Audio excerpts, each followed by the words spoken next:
महत्त्वाच्या घडामोडींचा आढावा महाराष्ट्र लाईव्हद्वारे। बदलापूर स्त्री बीच विक्री प्रकरणी तीनही महिला आरोपींना न्यायालयानं 7 दिवसांची पोलीस कोठडी सुनावली आहे। आतापर्यंत तब्बल 40 पीडित महिलांची माहिती समोर आली असून शेकडो महिला या रॅकेटच्या जाळ्यात अडकल्या असल्याची शक्यता वर्तवण्यात येते। नियमानुसार एका महिलेला ही प्रक्रिया फक्त एकदाच करता येते, मात्र आधार कार्ड आणि इतर कागदपत्रांच्या आधारे अनेकदा प्रक्रिया झाल्याचं या तपासात उघड झालंय। हा प्रकार आंतरराज्य स्तरावर सुरू असल्याची माहिती समोर येत असून यामध्ये डॉक्टरांचा सहभाग आहे का आणि बनावट कागदपत्र तयार करणारे नेमके कोण याचा पोलिसांकडून सखोल तपास सुरू आहे। त्यामध्ये यांची मोडच अशी होती की ज्या इच्छुक महिला आहेत त्या इच्छुक महिलांकडे संपर्क साधून ज्या ठिकाणी ह्या गोष्टी करणं बेकायदेशीर आहे अशा ठिकाणी संबंधित महिलांना ते इंजेक्शन देऊन या गोष्टी घडून आणत होत्या। आतापर्यंत आम्ही या गुन्ह्यामध्ये 3 महिला आरोपी ज्या आहेत त्या अटक केलेल्या आहेत। याचा तपास जो आहे तो बदलापूर पोलीस स्टेशनचे तपास अधिकारी करत आहेत। बदलापूरच्या स्त्री बीच विक्री प्रकरणाचे धागेदोरे ठाणे जिल्ह्याच्या बाहेरपर्यंत पोहोचलेले आहेत अशी माहिती सूत्रांनी दिली आहे। या प्रकरणात ज्या 3 महिलांना अटक झालेली आहे केवळ त्यांच्यापर्यंतच हे प्रकरण थांबले नसून यात काही सोनोग्राफी सेंटर्स आणि आयव्हीएफ सेंटरचा देखील सहभाग आहे। या प्रकरणात पोलिसांनी मोठी कारवाई केली आहे। विठ्ठलवाडी, अंबरनाथ आणि बदलापूरमध्ये 3 ठिकाणी पोलिसांनी छापे टाकून बेकायदेशीररित्या घरांमध्ये सुरू असलेल्या आयव्हीएफ केंद्रातील इंजेक्शन्स आणि औषधं जप्त केली आहेत। पोलिसांनी जवळपास 8 लाख रुपयांचे इंजेक्शन्स आणि विविध औषध साठा जप्त केलेला आहे। दरम्यान या प्रकरणाशी संबंधित असलेल्या सुलक्षणा गाडेकर यांच्या पतीनं एबीपी माझाला प्रतिक्रिया दिली आहे। माझ्या पत्नीला फसवण्याचा प्रयत्न केला गेला, ती केवळ मध्यस्थी म्हणून काम करत होती, तसंच मध्यस्थीच्या कामासाठी तिला 3000 मिळायचे असा दावा गाडेकर याच्या पतीनं केला आहे। बाईचा आधार कार्ड, पॅन कार्ड, त्यांच्या पतीचा हस्ताक्षर आणि फोटो आणि हे प्रूफ की तुम्हाला लेख वगैरे आहे की नाही, तो प्रूफ सर्व जमा झाल्यावर तो हे काम हॉस्पिटलवाले स्टार्ट करतात। पैसे किती दिले जायचे त्या महिलेला, जे महिलांकडे इंजेक्शन दिले? कोणाला 10,000, कोणाला 12,000, कोणाला 15,000, जसा जसा रिक्वायरमेंट असेल तसं। बदलापुरातील स्त्री बीजांच्या विक्री रॅकेट प्रकरणी आरोग्य विभागाकडून तपास करण्यात येईल अशी प्रतिक्रिया आरोग्यमंत्री प्रकाश आंबेडकर यांनी दिली आहे। तसंच दोषींवर कठोर कारवाई करणार असल्याचं देखील प्रकाश आंबेडकरांनी स्पष्ट केलं आहे। या संदर्भात आमच्या आरोग्य विभागाच्या संचालकांना आपण सूचना दिल्या, वस्तुस्थिती काय असेल त्या पद्धतीने कारवाई आपण करू। जर याच्यामध्ये मला असं वाटतं की पोलिसांनी जे काही कारवाई केलेली आहे त्याच्या अनुषंगिक आम्ही सुद्धा आमच्या विभागाच्या वतीने तपासणी करणार आहोत आणि जे याच्यामध्ये चुकीचे असतील, जे दोषी असतील त्यांच्यावरती कठोर कारवाई करण्याबद्दलचे निर्देश आपण दिलेले आहेत। बदलापूर प्रकरणात गुन्हा दाखल झाला असून चौकशी सुरू आहे अशी माहिती गृह राज्यमंत्री पंकज भोयर यांनी दिली आहे।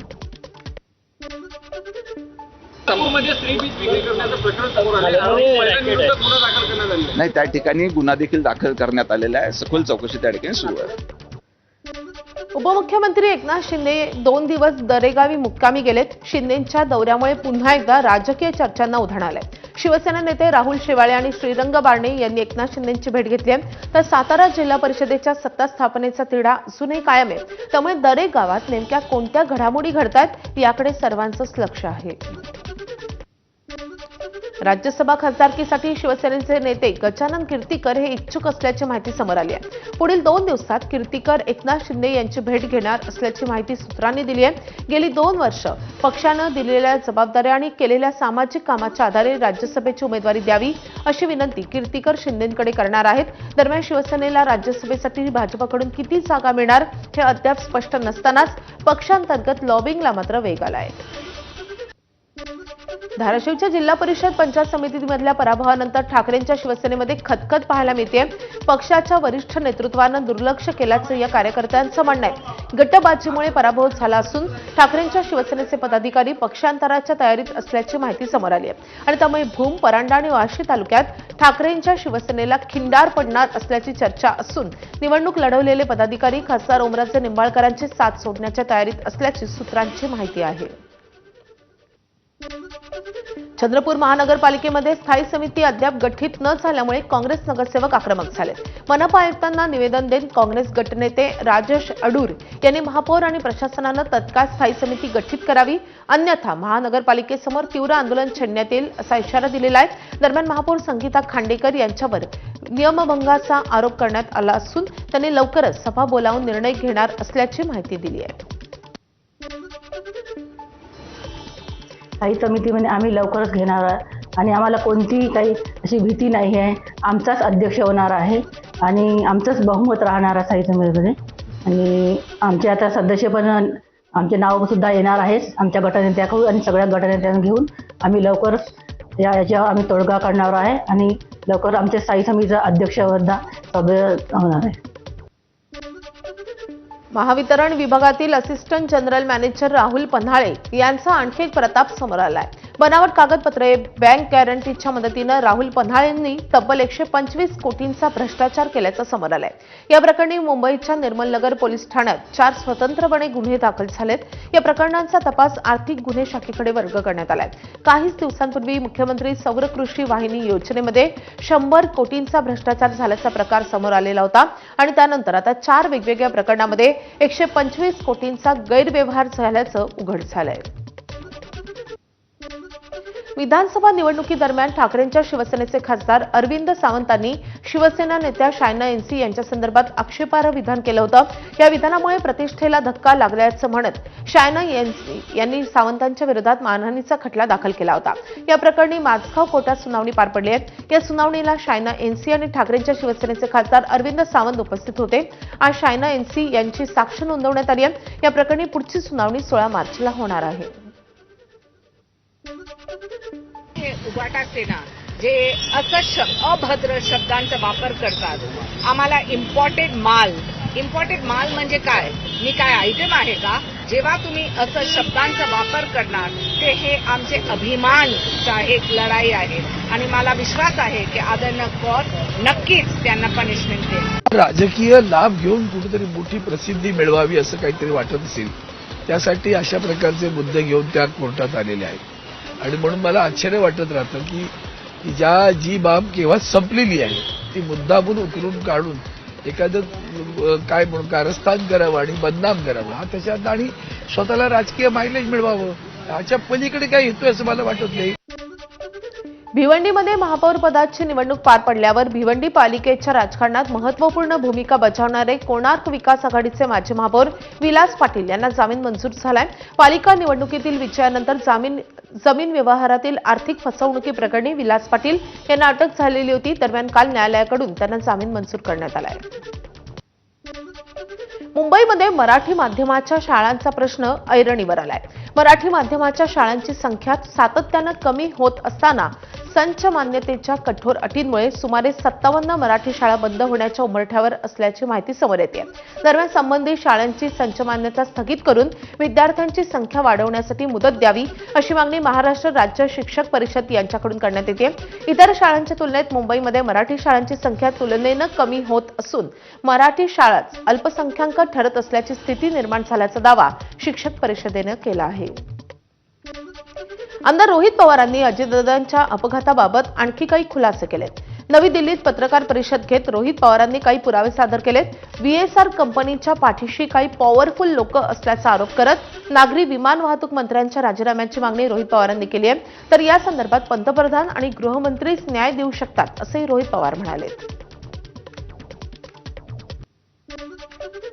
हमारी एक बहुत बड़ी मांग है कि ये जो मंत्री है एविएशन मिनिस्टर उनका रेजिग्नेशन ये डेफिनेटली हम उनकी मांग करते हैं कि उनका रेजिग्नेशन लिया जाए. मोदी साहब को भी अमित शाह जी को भी वो मांग हम कर रहे हैं और leader of opposition Rahul ji Gandhi, उनको भी हम विनती करते कि ये विषय आप अपने हाथों में लें और ये जो एविएशन मिनिस्टर है, जो टीडीपी इस पार्टी के हैं, उनका रेजिग्नेशन लेना ही चाहिए, ये हमारी मांग है। दरम्यान अजित पवारांच्या विमान अपघाताबाबत आमदार रोहित पवारांनी पंतप्रधान मोदींना पत्र लिहिलं आहे. केंद्रीय नागरी उड्डाण मंत्र्यांचा राजीनामा घेण्याची मागणी रोहित पवारांनी केली आहे. विमान अपघाताचा तपास पारदर्शक व्हावा अशी मागणी देखील रोहित पवारांनी केली आहे.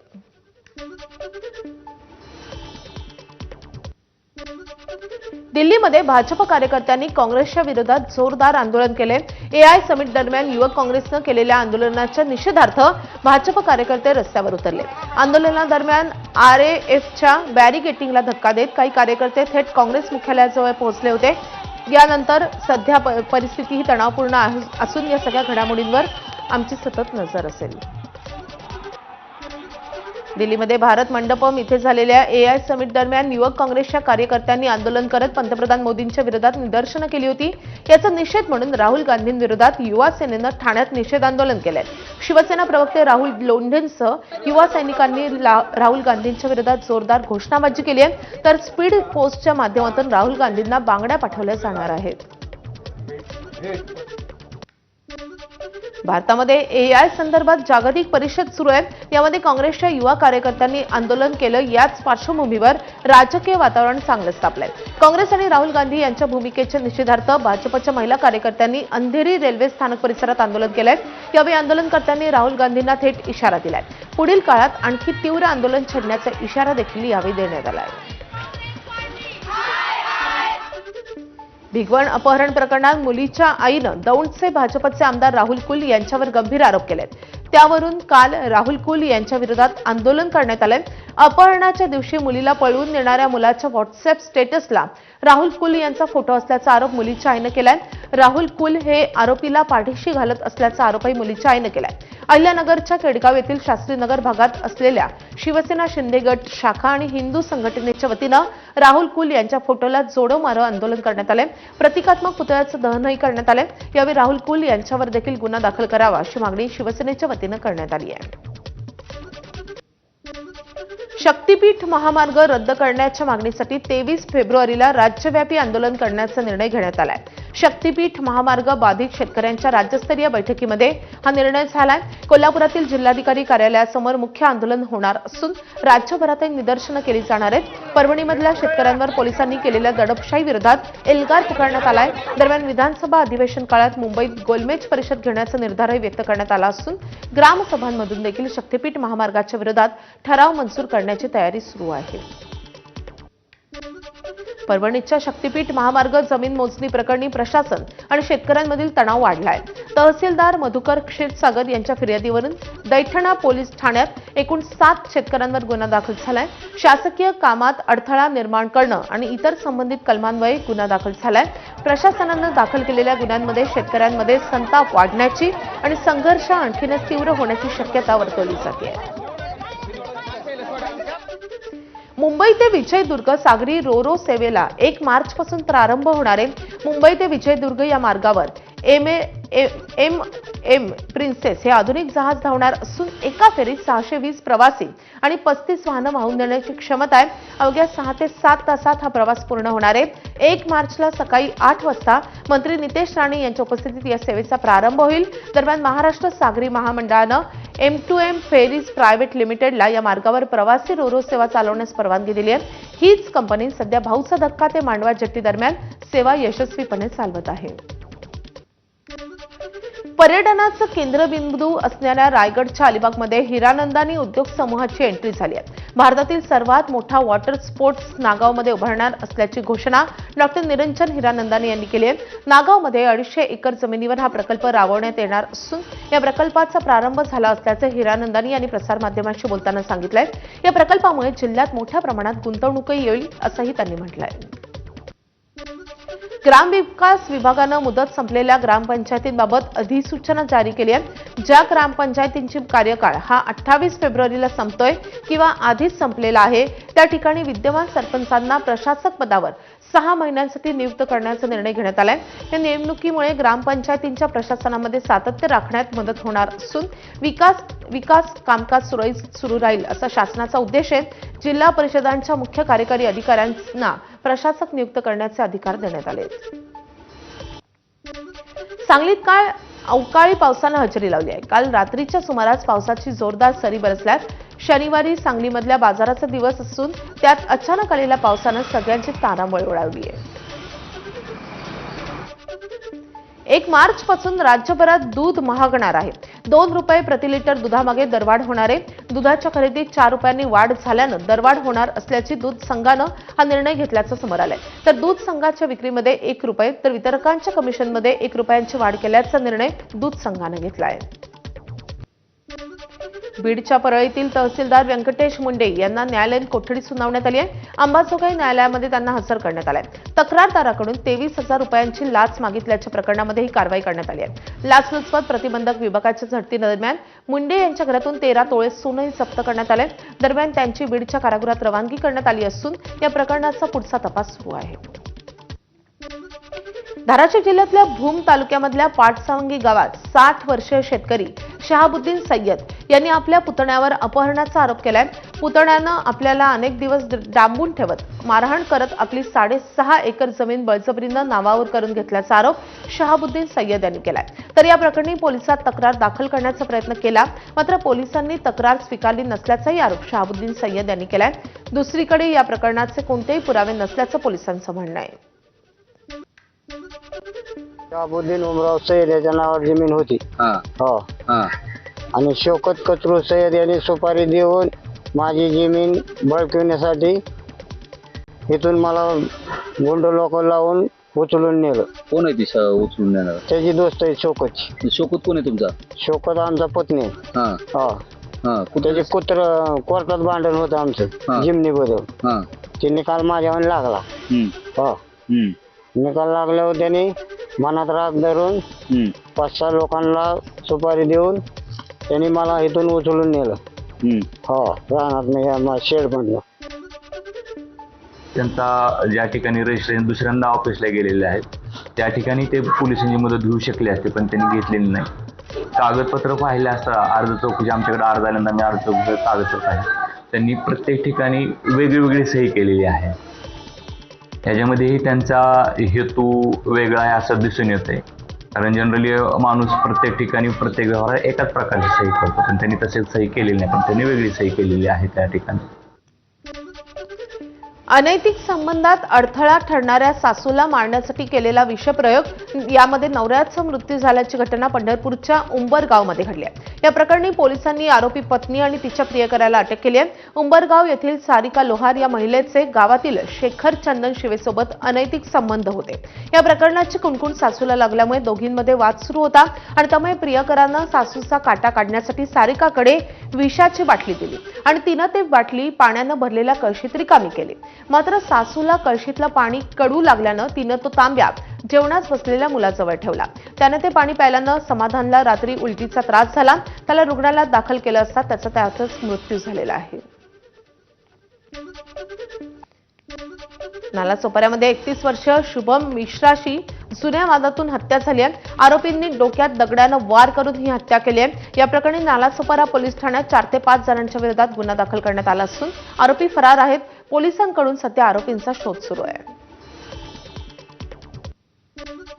नाशिकमध्ये शुक्रवारी सारूरच्या जंगलामध्ये एका मुलीचा मृतदेह आढळला होता. या प्रकरणी नाशिक पोलिसांनी काही तासातच या हत्येचा उलगडा केलाय. मृत मुलगी आणि आरोपी दोघेही बुलढाण्याचे असल्याची माहिती समोर आली आहे. प्रेम प्रकरणातून हत्या केल्याची आरोपींनी कबुली दिली आहे. मैत्रीण इतर मुलासोबत फिरताना बघून राग अनावर झाला असता त्यानं हत्येचा कट रचलाय. फिरण्याच्या बहाण्यानं मृत मुलगी संस्कृतीला गाडीत बसवलं आणि गाडीतच तिची हत्या केली. मृतदेहाशी विल्हेवाट कुठे आणि कशी लावायची हे सुचलं नसल्यामुळे त्यानं नाशिक गाठलं आणि वाडीवरे पोलीस ठाण्याच्या हद्दीत मृतदेह आणून टाकला.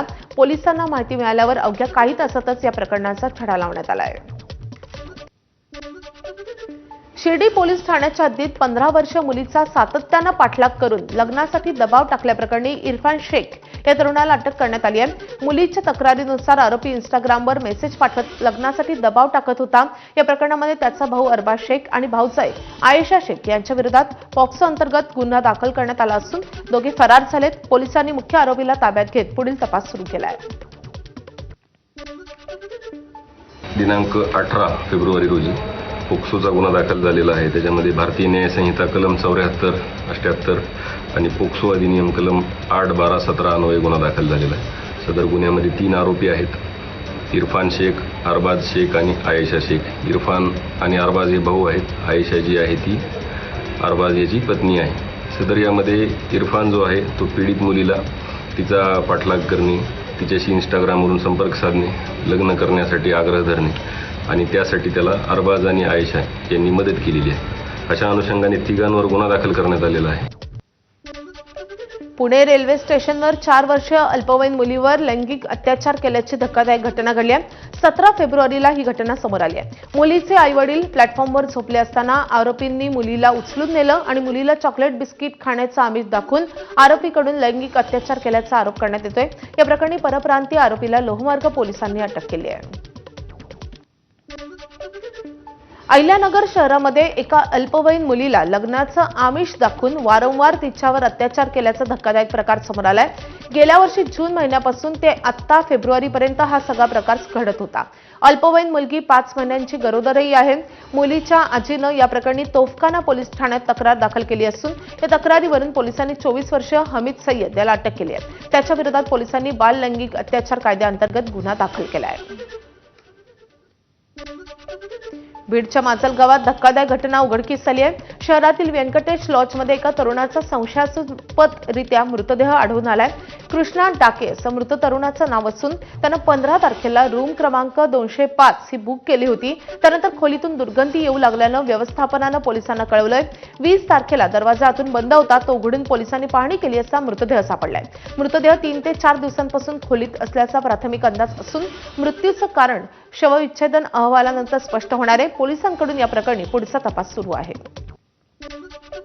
रायगड जिल्ह्यातल्या महाड शहर पोलीस ठाण्याचे पोलीस निरीक्षक रमेश तडवी यांनी पोलीस महासंचालकांना आत्महत्या करणार असल्याचं पत्र दिल्यानं खळबळ उडाली आहे। महाड येथील पदावरून अचानक बदली करण्यात आल्याचा आरोप त्यांनी केलाय। गेल्या 2 वर्षात 2 वेळा बदली झाल्याचं मानसिक त्रास सहन करावा लागत असल्याचं या पत्रामध्ये नमूद करण्यात आलंय। तसेच महाड नगरपालिकेच्या निवडणुकीदरम्यान झालेल्या राजकीय राड्याचा ताण आणि वरिष्ठ अधिकारी शंकर काळे यांनी जातीवाचक वागणूक दिल्याचा गंभीर आरोप त्यांनी केलेला आहे। अकोला शहरात रील तयार करण्याचं वेळ एका रील स्टारला चांगलंच महागात पडलंय। सोशल मीडियासाठी रील शूट करण्याच्या बहाण्यानं मैत्रिणीनंच मैत्रिणीच्या घरात 20 लाखांचा दरोडा टाकल्याचा प्रकार समोर आलाय। शेजारी राहणाऱ्या मैत्रिणींना कपडे बदलण्याच्या बहाण्यानं फिर्यादी मैत्रिणीच्या घरात एंट्री घेतली आणि कपाटातील सुमारे 150 ग्राम सोन्याचे दागिने तसंच 90,000 रुपयांची चोरी केली आहे आणि चोरीचा संशय येऊ नये म्हणून 1.5 तास रील शूटमध्ये घालवले। चोरी झाल्याचं लक्षात येताच पोलिसांनी केलेल्या तपासात मैत्रीणच आरोपी निघाली आहे। या प्रकरणी तिचा प्रियकर आणि 2 साथीदारांना पोलिसांनी अटक केली आहे। रील तयार करण्याच्या बहाण्यानं दरोडा टाकण्याचा प्लॅन जवळपास महिनाभरापासून तयार करण्यात आला होता। शिर्डीच्या साईबाबा मंदिर